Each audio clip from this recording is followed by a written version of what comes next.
Most writers are obsessed with the question, as they should be, is my writing incoherent?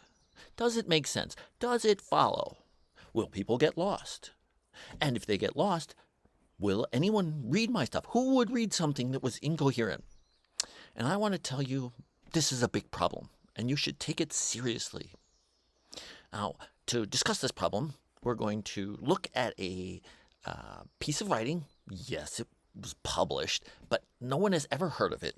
I don't even know why it got published.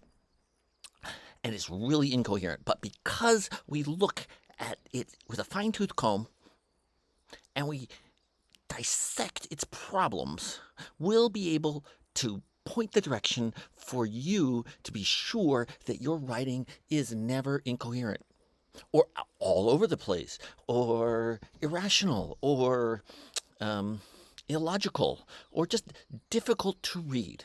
Because who wants to read something that is difficult to read?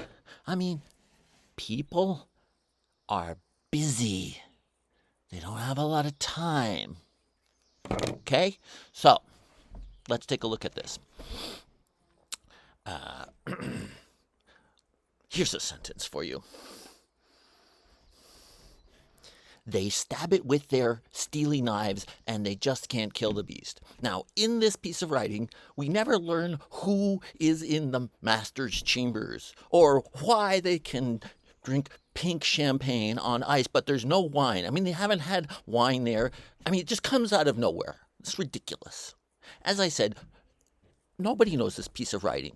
I mean, no one, this has just become obscure because it's just all over the place. I mean, there's no logical connection between this guy who's like running towards the door. What door? And then he talks to a nightman. I mean, who's this nightman? I mean, just like you never see him before, you never see him after. He is programmed to receive. Now, what the heck does that mean? Programmed to receive. And then, like, what a nice surprise.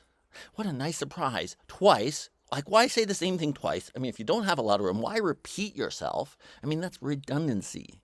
Bring your alibis. I mean, as if they just put that in there to rhyme. No one's going to want to read something like that. Bring your alibis. What kind of alibis? What was wrong? Who did what? Totally out of the blue. And I want to say that if you want a mainstream audience, that if you want people to listen to you, you can't do that, people. Okay? So, next time you're writing, just be sure that every sentence is connected to the previous sentence and that it follows logically, that you don't introduce extraneous things like stabbing with steely knives and the beast. Who's the beast? Who's the beast? I ask you. So, if you're worried about is my writing incoherent, and as a result, will anyone ever read it? Think of this piece of writing. No one's ever heard of it. Worry. And worry more. I hope this helps. Get serious.